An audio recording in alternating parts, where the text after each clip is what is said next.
রাধে রাধে বন্ধুরা। আজকে আজকে সোমবার।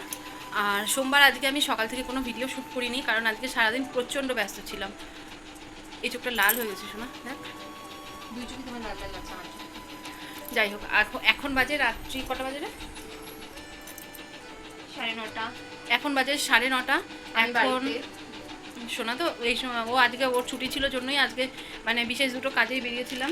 সেই জন্য আজকে সারাদিনটাই প্রায় বাইরে বাইরে গেছে। সব মানে সারাদিন না, বেরিয়েছি বাড়ির থেকে 12টার সময়, 12টার পরে বেরিয়েছি। তো সেই জন্য সারাটা দিন আজকে রাস্তায় রাস্তায় গেছে। আর রাস্তায় গিয়ে মানে যে কাজে গেছিলাম সেখানে আমি চাইনি ভিডিও করতে, সেই জন্য আমি সেখানে আর কোনো ভিডিও করিনি। আর সেই জন্য ভিডিও করা হয়নি। আর ভিডিও করিও নিয়ে ভাবলাম যে ঠিক আছে থাক, আজকে আমি ভিডিও ছাড়তেও পারিনি, তো সেই জন্য আর ভিডিও করা হয়নি। আমি আজকে রাতের থেকে আজকের ভিডিওটা শুরু করলাম। তো এটা কালকে পাবে না, এটা তোমরা পাবে পরশু দিন, কারণ সব মঙ্গল 2 দিনের ভিডিও একসাথে করব, করে তারপর দেবো আর কি।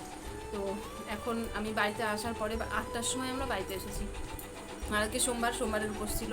তো বাড়ি থেকে যাওয়ার সময় ফল মিষ্টি খেয়ে গেছিলাম। আর না, ফল মিষ্টি খেয়েছি, পরোটা খেয়ে গেছিলাম। আর রাস্তায় কি খেয়েছি রে? রাস্তায় কিছু খেয়েছি না, রাস্তায় কিছু খাইনি। না, রাস্তায় কিছু খাইনি। একবারে বাড়িতে আসলাম, বাড়িতে এসে এক কাপ চা খেয়েছি। হ্যাঁ, 1 কাপ চা খেয়েছি। আর যে গজা খেয়েছি, গজা। ও হ্যাঁ, গজা খেয়েছি, ওই মিষ্টি গজাগুলো ট্রেনে ওঠে না, সেই মিষ্টি গজাগুলো খেয়েছি। তো সেটা খেয়েছি। আর বাড়িতে এসে একটু চা খেয়েছি, সোনা তো তাও খায়নি।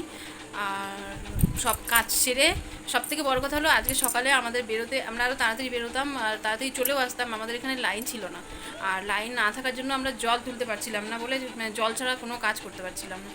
সেই জলের অপেক্ষা করতে করতে দেরি হয়ে গেছে বেরোতে। এদিকে মোটামুটি যেই জল ছিল সেটা দিয়ে কোনো রকমে দুজনে স্নান করেছি, স্নান করে এদিকে ঠাকুর সেবা দিয়ে তারপর বেরিয়েছি।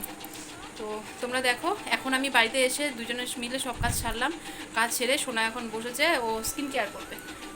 পুরো মাথাটা ট্যান হয়ে আছে, এই দেখো, এই যে ও বসে বসে এখন স্কিন কেয়ার করে তারপরে স্নান করবে। আর আমি কাজটা সেরে স্নান করে জাস্ট ঘরে এলাম। রাত্রে কী বানাবো এখনও কিছু ঠিক করিনি, তবে যা হোক শর্টকাটে কিছু বানিয়ে নেবো আজকে। একটা ভিডিওতে আমি বলেছিলাম আমাকে ঠকিয়ে দিয়েছিল কাঠটা, কারণ নতুন কাঠে ঘুণ পড়ছিল, খুব ভালো মতন ঘুণ পড়ছিল। দুদিন তো বুঝতে পারিনি, পরে দেখছি ছেলের গায়ে ঘুণ পড়ে আছে, মানে সব ঘুণের এগুলো ছেলের গায়ে লেগে আছে। তারপরে যখন বললাম তখন আবার উনি নিয়ে গিয়ে কাঠটার পার দিয়ে আজকে সকালে সেই দোলনা দিয়ে গেছে। আমি এবার সবে স্নান করে আসলাম, চুল আশ্রয় নিয়ে এখনও আশ্রয় সিঁদুর করি, তারপর পরে তোমাদের সাথে আবার কথা। এখানে প্রসাদ দিয়ে গেছিলো, আমাদের পাশের বাড়ি গৃহপ্রবেশ ছিল, তো সেখান থেকে প্রসাদ দিয়ে গেছিলো। দেখো এক জায়গাতেই দিয়ে গেছিলো। এখানে আমি, সোনা আর ভাই আমরা 3 জনে বসেছিলাম প্রসাদ নেওয়ার জন্য। তো প্রসাদ তো স্বাভাবিক, প্রসাদটা খেতে সবারই ভালো লাগে। আর এই মানে মুখে যেটা বলে শিরনি প্রসাদ, ওটা খেতে আমার প্রচণ্ড ভালো লাগে। আর রাত্রের ভোগটা আমি এখানে বানিয়ে নিচ্ছি। এখানে বানাচ্ছিলাম ঝাল সুজি, তেলের মধ্যে কাঁচা লঙ্কা, হিং আর একটু জিরে ফোড়ন দিয়েছিলাম, আর কারি পাতা দিয়েছিলাম, দিয়ে গাজর আর আলুটা দিয়ে ভেজে তারপরে আমি ওর মধ্যে সুজি দিয়ে দিয়েছিলাম। সুজিটা আমি আলাদা করে আগে ভেজে রাখিনি, অন্য সময় ভেজে রাখি, এই সময় ভেজে রাখিনি, একবারে আমি দিয়ে দিয়েছিলাম। শর্টকাটে করবো সেই জন্য আমি একটুখানি ফাঁকি দিয়ে করছিলাম আর কি। তো দেখো ভেজে নিয়ে মানে জলটা যেভাবে করা হয়, আমি খুব অল্প জল দিয়ে একটু ঝরঝরা করি, তো করে লাস্টে ঘি গরম মশলা দিয়ে নামিয়ে নিয়েছিলাম।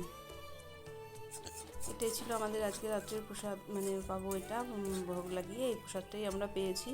তো আজকে রাত্রের ভিডিওটা এইটুকুই থাকবে। এই প্রসাদ পাওয়া অবধি মানে যেটুকু তোমাদের দেখাবো, দেখো এইটুকুই থাকবে, কারণ রাত্রে আর কিছু শেয়ার করতে পারছিলাম না। তো তোমরা সবাই ভালো থেকো, সুস্থ থেকো। পরের দিন নতুন আরেকটা ভিডিও নিয়ে তোমাদের সামনে চলে আসবো। রাধা মাধব সবাইকে ভালো রাখুক।